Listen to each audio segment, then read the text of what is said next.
Welcome everyone to the first episode of Politics Unleashed, live from my kitchen.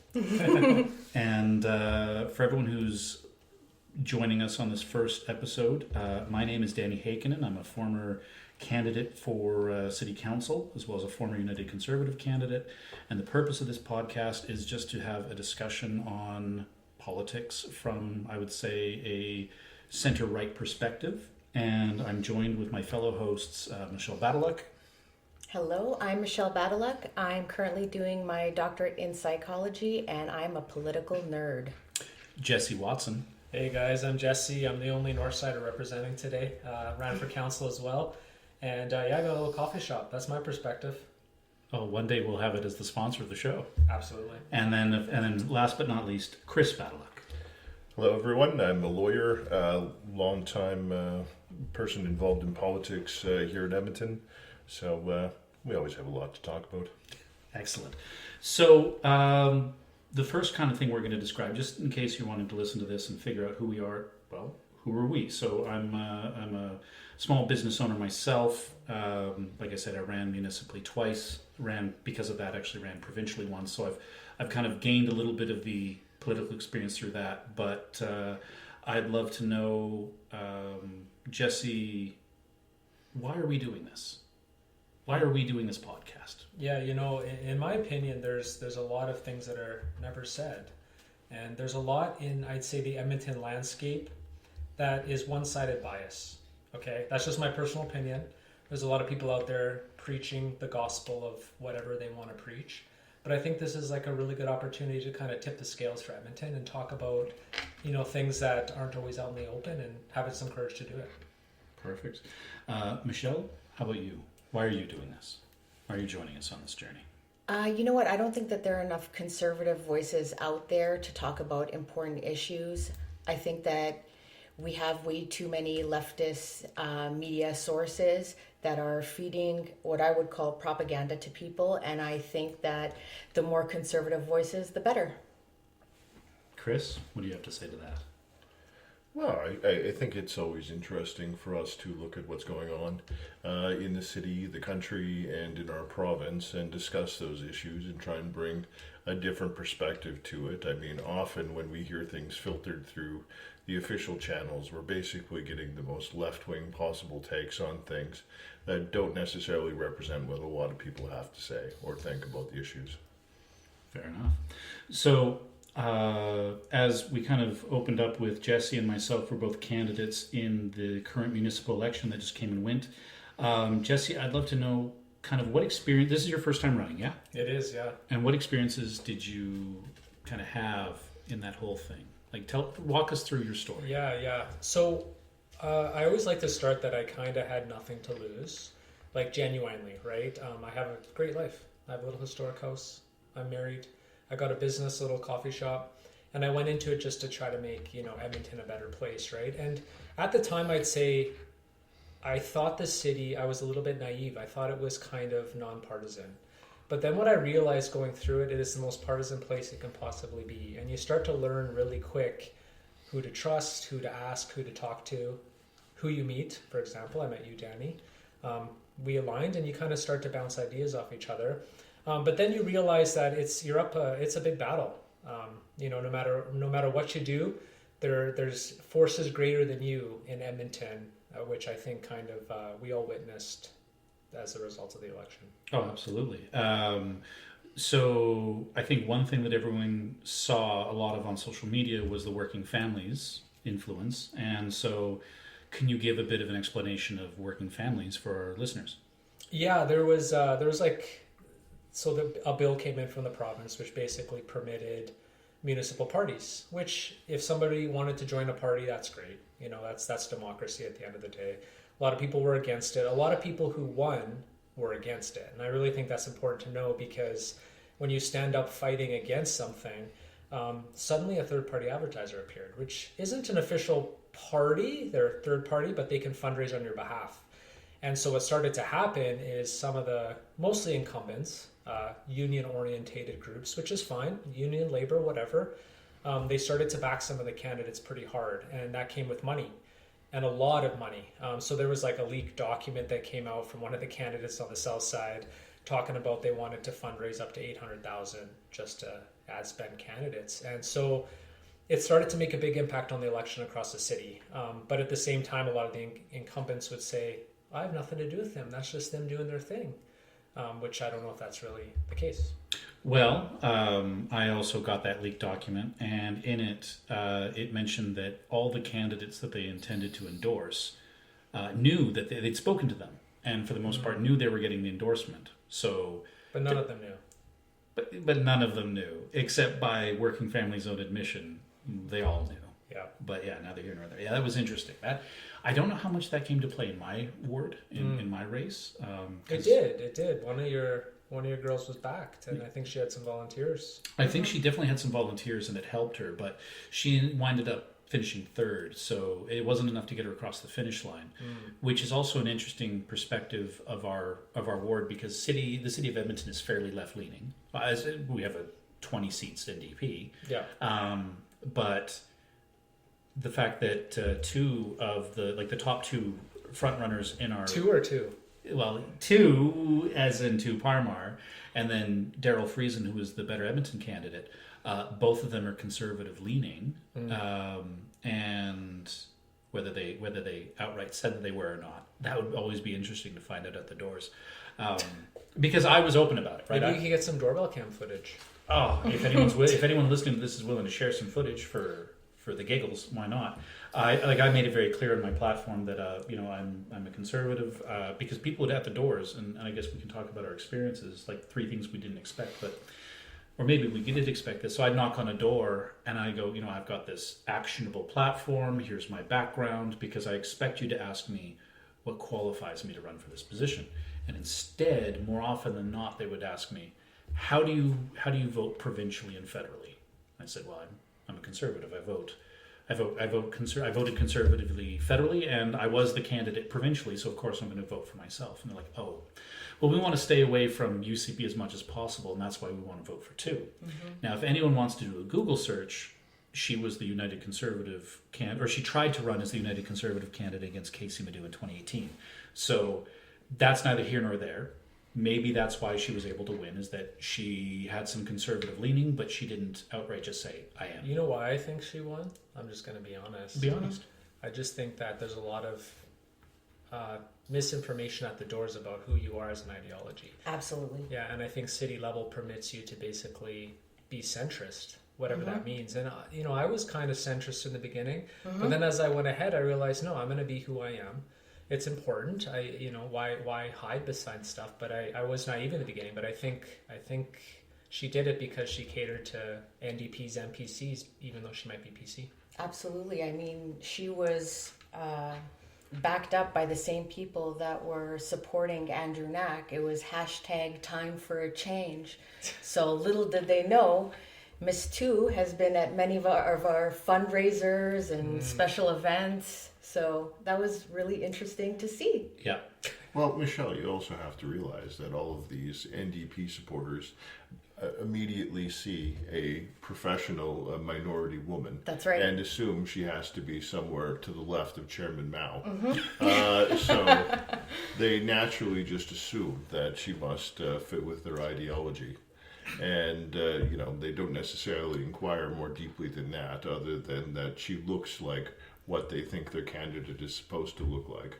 Because on the left, there's this huge streak of self-loathing that I don't understand. Yeah. And I think maybe the one line that we can draw is that there is no such thing as centrism. Well, I mean, look at their mayor candidate, the Goblin Turtle. We're going to get into it right now. Into it. Perfect. Mayor McBike Lane. Okay, go ahead. Yeah, Mayor McBike Lane, Andrew Knack. I mean, could you have someone who's more stereotypically left-wing? Just this weak, supine, tiny little hairless man who's never had a real job in his life? I mean, he's basically like an avatar of left-wing ideology. He's a completely useless individual. Well, I mean, he was a manager at a retail store, I believe, for selling speakers. But, I mean, I found it very interesting that right when he first ran as a city councillor, he went to a conservative fundraiser for one of our good friends, MP Ziad Abul Taif in the North Side.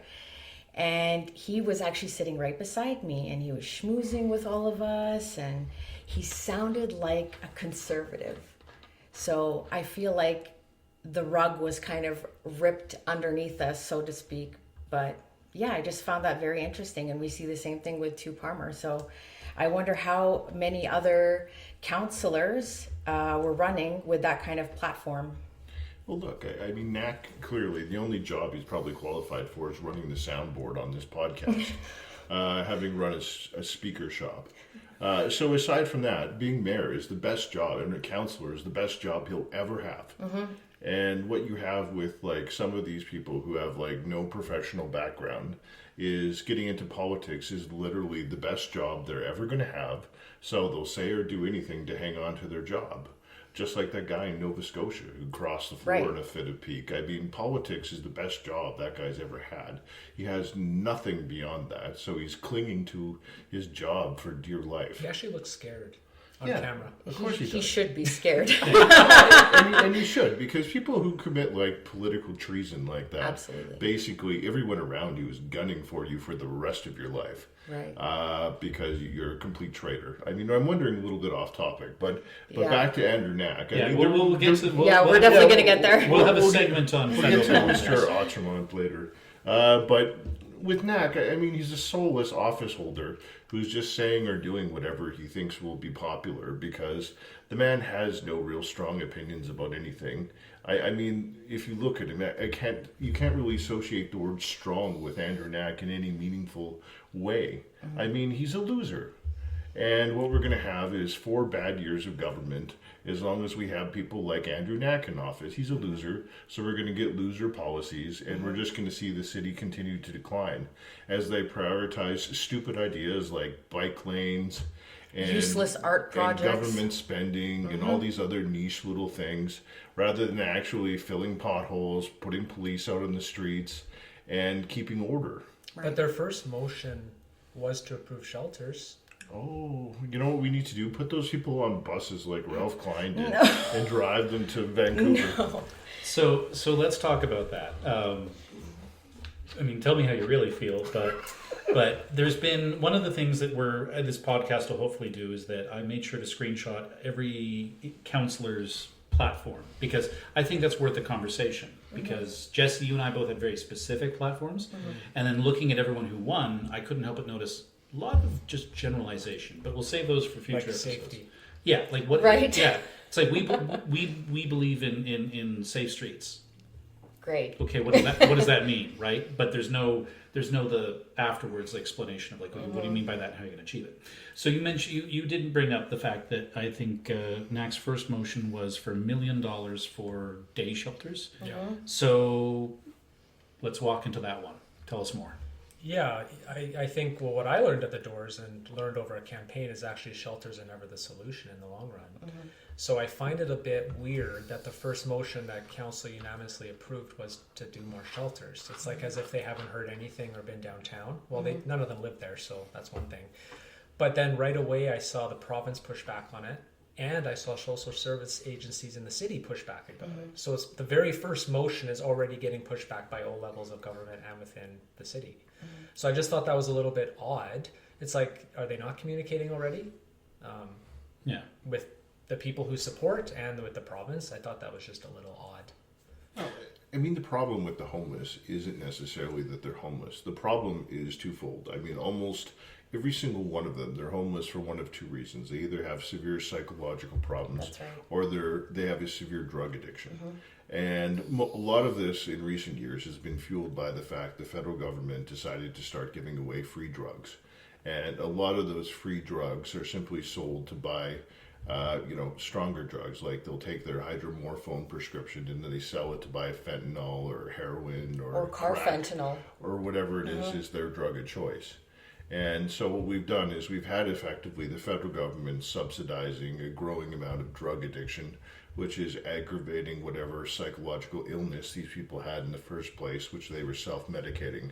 So rather than actually dealing with the problem we have, which is a rampant, kind of epidemic of drug addiction, what we're doing is just saying, well, here's a shelter you can hang out at Right. while you do your drugs and or recover from almost stroking out on a daily basis. So it's very much just another Band-Aid on the gaping wound that is downtown Edmonton. So does it send a message what the 4 years is going to be? Yeah, I mean, we're never going to deal with any of the actual problems that face Edmonton as long as we have NAC and the shadow NDP party in power. Because for whatever all these people are pounding their chest and saying, I'm an individual candidate, I'm not part of a political party, they're all essentially, to a man, part of the shadow NDP party. Yeah. Because Working Families is nothing more than the same people who fund the NDP party running a municipal party. They just don't want to call themselves a political party. But in all ways, shapes, and forms, they are in practice a political party. You know, it's They're just interesting. actually very angry that anyone of an opposing ideology is trying to organize any kind of countering political faction. Jesse? Yeah, there's actually, during my campaign, there was an internal city team trying to defame me through so I FOIP'd a branch. It was pretty fun. I got some names and stuff like that. But one of the guys posted on Reddit saying I was UCP aligned, I was a puppet of Daniel Smith, whatever. But trying to hold him accountable, he was on the campaign for the Working Family candidate. They were funding the candidates, like giving money to NAC and those guys. So it's like, how do you actually fight an internal machine that's protected by a union, defaming somebody in the public when it's not necessarily true, right? So it's like it's a tough one to crack when you're running as a city councillor.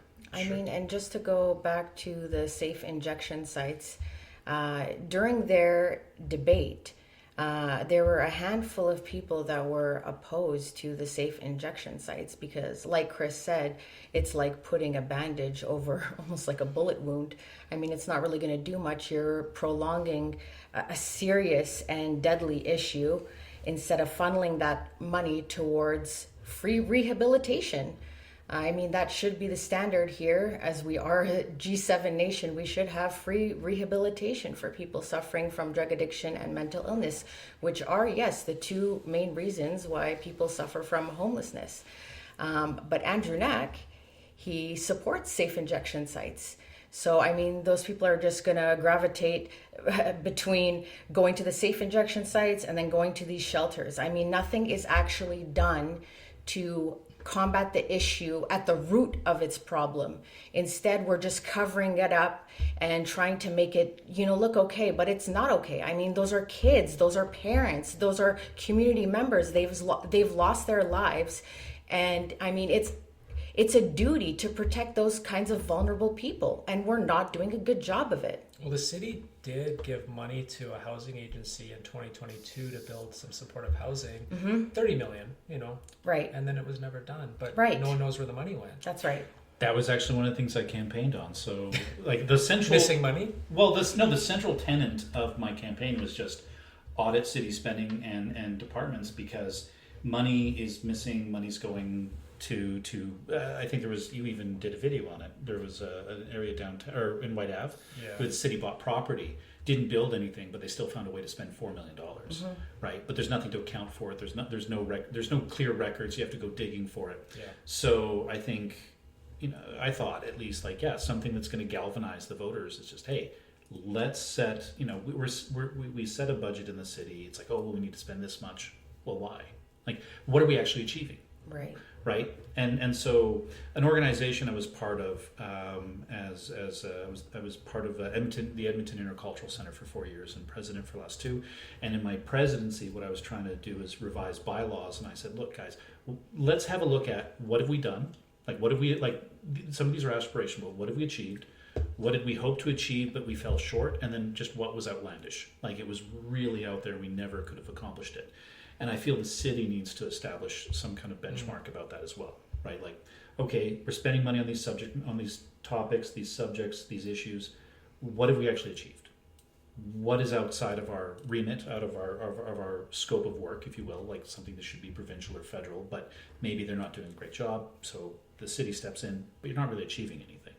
And then things that they wanted to do that were really aspirational, but again, you didn't achieve anything. So you mean Blatchford? Yeah. Well, actually, I had a strong view on what could have been done with Blatchford, but we're spending 2% of our budget on Blatchford.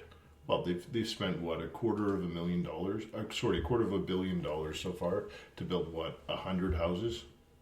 I think so. That's wild. Like that means basically for normal houses, which you could, I don't know what they're selling houses there for, but it couldn't be more than like, 500,000 to 600,000. But they're building them basically at a cost of $2 million per unit. So effectively, the city must be losing like almost like $1.5 million per unit of housing that they're building.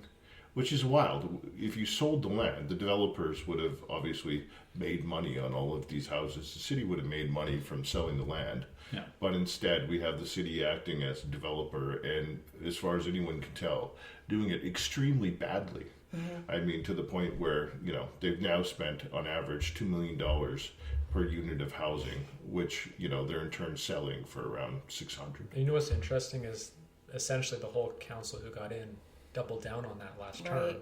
So it's only going to get worse. Maybe we'll get 200 houses by the end of this term at $4 million because of inflation.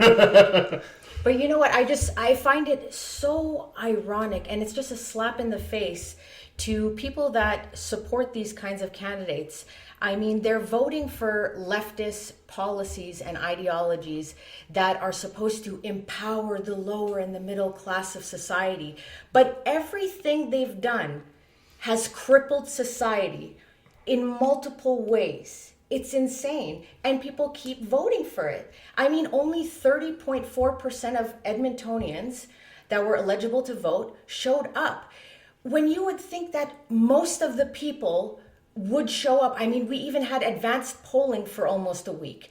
I mean, we had more to vote about for this election than any other election, I would argue, because all of these issues have just become more amplified as every year goes on. So why was it so low?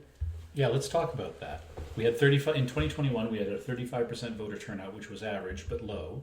And then this one, like you said, we had 5 days of advanced voting, which I feel like advanced voting, if you want to improve it, should be 5 days, and then the end of it is election day. Why have a gap, right? But we'll get into that.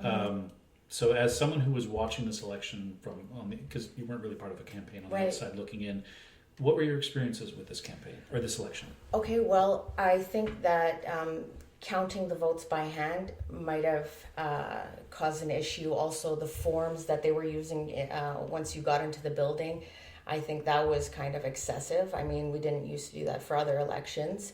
And then I don't think there was enough advertising really about advanced polling stations. Well, we also had the postal strike, which whether that was timed, I don't know. Honestly, I never hold it against them. I'm like, you guys did something.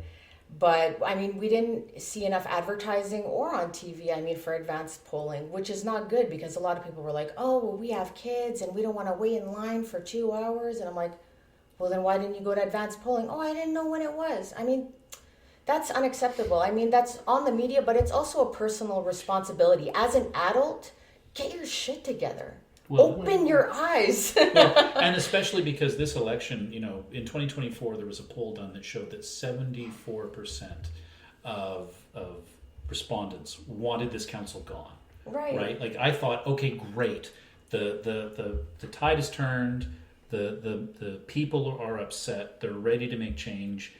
And then we get 30% turnout. We re-elect 9 incumbents. If this is you mad, good God. Right, but the thing is that the people that were voting for more conservative or centrist-leaning candidates, they were all over the place. I don't know how many statuses I made. I'm like, guys, we need to be strategic, okay? We can't just throw away votes. There's vote splitting going on.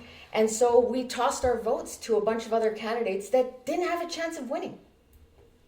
Chris? Well, that was part of the problem. If we're talking about why was the election bad in the sense that people had difficulty turning up the polls, I think there was a certain amount of malicious compliance by the city of Edmonton because it was fairly clear they didn't hire enough people to man the polls. They didn't have enough ballots. They didn't have enough of anything to really conduct the election. and they were just kind of whining and stamping their feet because they weren't allowed to use their ballot counters like they wanted to. As a result, they weren't going to cooperate, and we weren't going to have results for like a week. Even though the city of Calgary obviously proved that it wasn't the ballot counter's fault, that if you organized an election properly, Right. you could have things done in a meaningful way by the end of the night, or at the very latest, the following day, rather than kind of the gong show where the city of Edmonton kind of suggested it couldn't organize a birthday party for a 5-year-old, let alone a Right. municipal election. I mean, even look at the New York municipal election. We found out Mamdani was going to be a mayor in the early evening. I mean, they found out right away. New York is huge. We don't even have close to that kind of population going on here. Yeah, what's New York's population like? Millions. Yeah, but like 3 I don't- million? Let me check. It's more like 8. Well, okay, I'm shooting low. So while you find us a number, because it is a good point to make. But 8.478 million people. Yeah, it's So they have 8 times the population we do. And that's how long it took us to get those results. If that's not incompetence, I don't know what is. So one of my favorite words is accountability. Do you think someone's going to be held accountable for this? No, when is the government ever going to be held accountable? Jesse can definitely speak to this. So there's a director whose entire job is to prep the city for an election, Yeah. right? So Jesse, why don't you talk about that? Yeah. No, I there was a lot of things that I saw, right? We had those papers that you sign in leaving the sites. We changed our school locations, our polling stations, we reduced them, consolidated. So you had grandma going to a school she's gone to for 100 years, suddenly it's in a new location. The voter cards didn't go out, even though Calgary got theirs out. So it actually is like, you almost wonder if, to your point, it is a FU to the province, right? It has to be. What else could explain everything that happened? We even had that forever petition, setting up the polling stations, which is already a question mark. Pushing candidates right there. We had candidates showing up literally campaigning inside wearing shirts. I mean, everything that shouldn't be done literally was done. No, it was deliberate. I mean, even with the teacher strike, right? Yeah. I mean, people, they think of it as separate issues, but I'm like, guys, those are leftist leaning. Those are, yes, the shadow of the NDP. And I mean, I think it was completely deliberate. See, I mean, that's one thing where we have to understand why there isn't actually an official Working Families Party. It's because they want to obscure who they are. Like they and all their supporters on Reddit or on Twitter all insist they're all individuals and they're not part of a party, but they all vote in lockstep for the same things. That's right. They're all donated by all the unions and everything like that. And the NDP likes to pretend it cares about working people and Right. families and all these other things. But in reality, what it really is it's just a front for the public sector unions. The only people they actually care about are the unions, which That's is right. why you never see anyone held accountable for bad results, whether it's at the municipal level or at the provincial level. And because they're not trying to actually achieve better results, they're just trying to achieve more money for public sector unions. That's their actual goal. And sure, there's probably some supporters who are just kind of like useful idiots to them who actually believe all their rhetoric about helping people. But the cynical thing is, all the NDP is the political arm of public sector unions.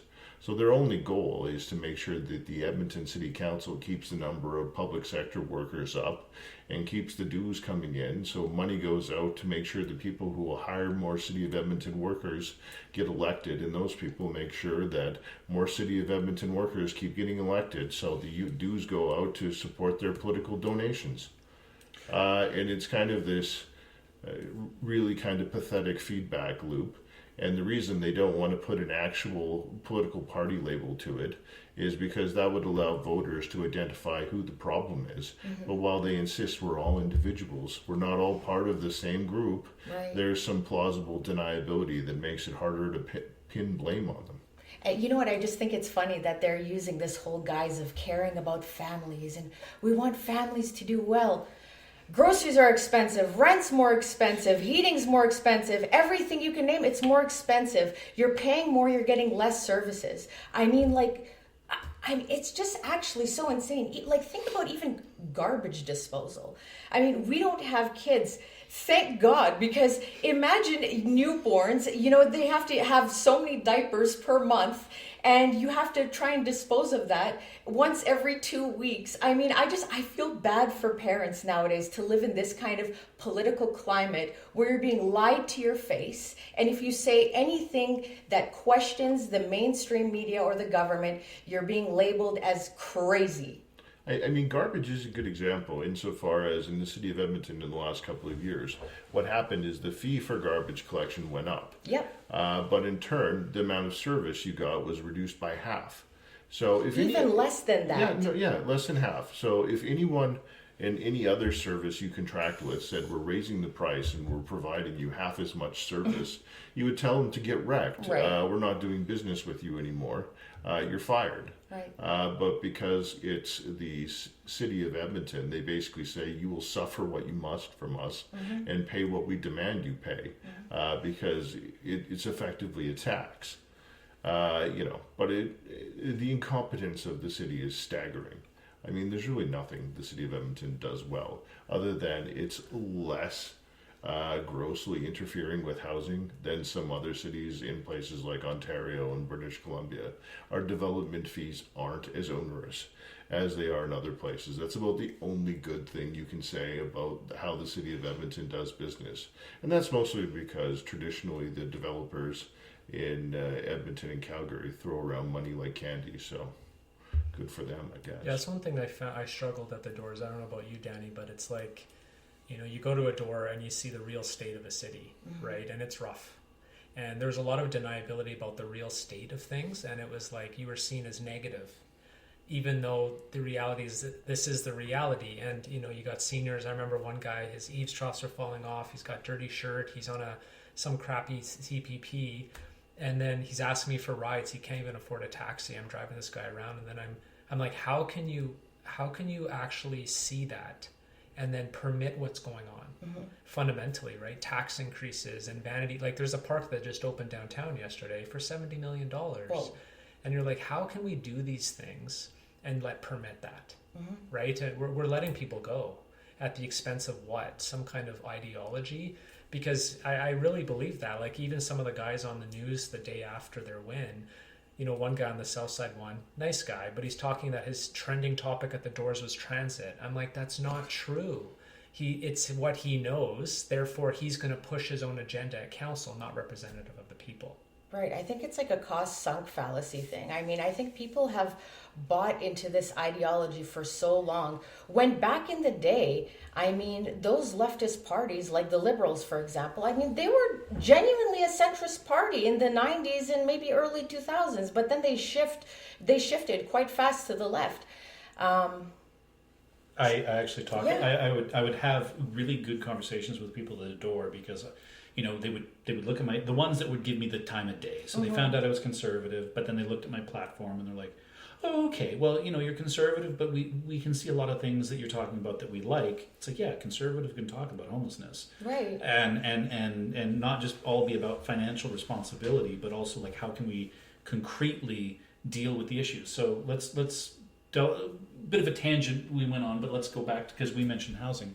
One of the things it really frustrates me with the city, and I think this next term can be used to describe a lot of the stuff that we talked about, but I despise performative politics. So government spending money to Virtue signal and like, oh, well, we care, like in 2022, I think the mayor came back, so he came back from vacation because he was going to declare a housing emergency. And then what did the city do over the next 2 years, right? Nothing. So it was a lot of virtue signaling, performative politics, and I would tell people, like, if you want more of that, then find someone to vote for the status quo. I don't like it. I think we need to pull our heads out of the sand, look at the reality of the situation, and go, okay, this is what we're actually dealing with. How do we do better? Are you saying, Danny, we haven't healed the Indigenous peoples of the greater Edmonton area by naming all of our wards various unpronounceable words? I was assured this was going to make their lives immeasurably better. Well, as someone who's spoken with members of the community who've admitted that it's not even their language and Right. they don't know how to pronounce it. Right. That is, the indigenous naming of Well, I the mean, wards, it's Cree specifically, right? It's, maybe. I believe it is Cree. So we're just like abandoning other indigenous languages as well. Like we're using this one umbrella term, indigenous language. I'm like, it's one of the hundreds. Like, Well, also the United Nations Declaration doesn't even have anything in there about naming anything. So why the city decided to spend money on naming wards with? I actually think that impacted the election.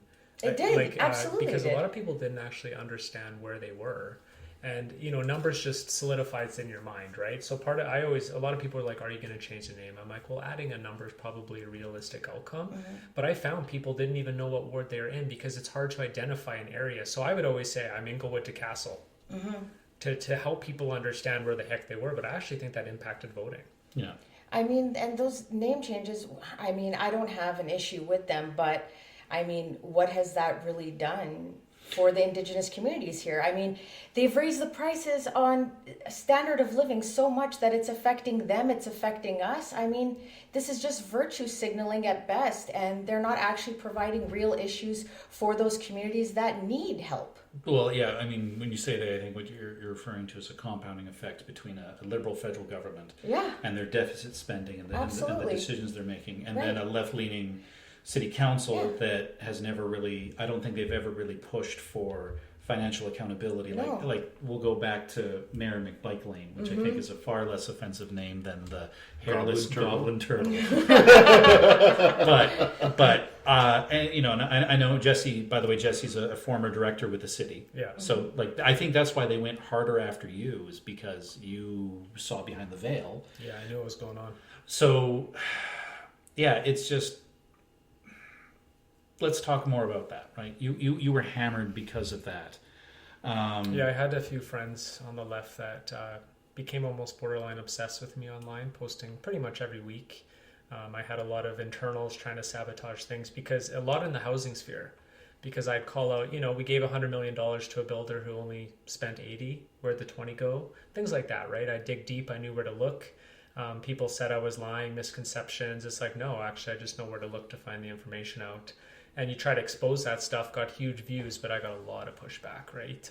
A lot of people saying that, yeah, I lied, or I was a vessel of UCP and pushing this agenda to try to kill me at the doors. And it's funny because those issues that we're bringing up, I mean, I would argue that they're not even that right-leaning. I mean, if anyone's a centrist party, it's all of the conservative-leaning voters here in Canada, because we're not real conservatives like the Republicans down south, okay? We're not even close to that. I mean, we're right in between, I would say, the Republicans and the Democrats, like, if we're being honest with social issues, finances, everything. I mean, so it's funny to be called like alt-right over here just because you're slightly critical of the government. I mean, the gaslighting is insane from the left. And I feel like we'll probably leave the city behind and move into federal provincial. But one thing I'll end that with is that I would tell people, like, as a conservative, back in the 90s, because you mentioned it, back in the 90s, early 2000s, I feel like liberals and conservatives were two sides of the same. I would tell people, we were once two sides of the same coin. Mm-hmm. Now we're not even on the same currency. Right. So that when you say, like, well, I'm a conservative, people go, oh, well, you have these horrible views, like, et cetera. Like, hold on a second. Right. I'm like, I'm not a Republican. I just want things to. I want things to make sense. I want to make sure that the money's going to places that actually justify its expense. Right. Because if government starts spending money on things to improve the social well-being but doesn't actually achieve anything, that only drives up the cost of living. And not only that, they're not transparent about it either. They're lying to you. They're gaslighting you. So it's insane. I mean, we're not really all right at all. We're kind of center, maybe a touch to the right, if anything. So let's lean into federal, right? But before we do that, I mean, isn't all the money we've spent on all of these massive trains such a good example of that? People are basically afraid to use the LRT in Edmonton. Right. And to the point where the police even at one point came out and recommended people not use it because they're afraid they're going to get shanked by some drug-addled fiend if they go to one of the LRT stations. But all the same, we're still spending billions of dollars on it. And every year the city jacks up your taxes, whatever it is. It's always higher than inflation. It's 4%, 5%, 6%, 7%. And there's no acknowledgement that this actively makes people's lives worse by taking progressively more and more of their money. And the people who can least afford that are presumably the people that the left and all of these working family people are supposed to be representing. Right. The people who are seniors, the people who have low incomes, the people who are really on the margins are the ones who are always affected the most by all these tax increases. Yet at the same time, they don't care. They just do it anyways. Right. They have no real accountability for any of the results they achieve. They just spend more and more and more every year, and they produce nothing as a result. You know, and it's funny because you were talking about, well, people don't even want to use the LRT or the buses because they're afraid of their own safety. And I mean, I got into a debate with Andrew Knack and some of his supporters on his page because, I mean, he was gaslighting. He was saying that, you know, violent crime has gone down. But I'm like, you're kidding me, right? Because if you actually look at all of the stats, the calls to the police to report like domestic abuse, all kinds of issues like that, they went up. I mean, the gaslighting from the left is insane. They're telling you it's not dangerous, but we see people getting, I mean, West Edmonton Mall used to be my home away from home. I'm a shopaholic, okay, I'll admit it. And I don't even barely go to the mall because people are getting pepper sprayed all the time. It is so weird for me to grow up, I mean, to just live here in Edmonton at this point in time when I was so used to the privilege of safety. And it's kind of sad to say that, the privilege of safety. We don't have that anymore. I mean, I remember when I was young, I would be able to go on White Ave, shop in White Ave, go eat in downtown, go to a nightclub. It's dangerous now. I mean, we've ruined this city entirely. What we really need is to get Daryl Cates to build an Iron Man suit. That's the only solution to making Edmonton a safe place. Okay, so let's do final. I mean, there's a lot more we could talk about municipally, but let's do some final thoughts. So, Chris, we'll start with you. Final words on municipal politics. We're screwed.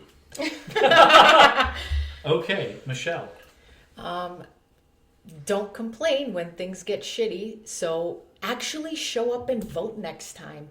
And don't vote split. Be very strategic. Yeah. I feel Sending prayers and thoughts to all Edmontonians. I feel like you should have just said, like, broke out into song and be like, don't worry, it's going to be shitty. That's why you vote for your city. I love that. Jesse? I think we're cooked, but you know what? What I would say for the next 4 years is don't stop holding your elected officials accountable. Follow me on Instagram. Send me anything you want. Any city employee out there, if you really want to share the truth, send it to us so we can hold these people accountable and maybe we can get some change. Yeah. Absolutely. And future episodes, at least municipally, what I'd like us to do is to be able to look at the platforms of the winners and then look at the stuff that they're passing and how that actually all flows together, what or how we can hold them accountable on what they actually do and how they're doing it. But also, if you're listening to this podcast and you're a city employee and you would love to speak to us on a condition of anonymity to give us a look behind we'd love to interview you, look behind the veil, and let you speak your truth. Like, I hate using that word, but really it's like, come tell us what's really going on so that we can try to have a better city. Don't worry, it'll be like a cocaine documentary. Your voice will be distorted, your face will be blurred. Yeah. You'll be like, we are spending money in a bad way. I think we might need that for what's already been said today. But yeah, so thank you very much for listening to us regarding the municipal politics. We will talk about more of those with every episode, but our next segment will be moving on to provincial.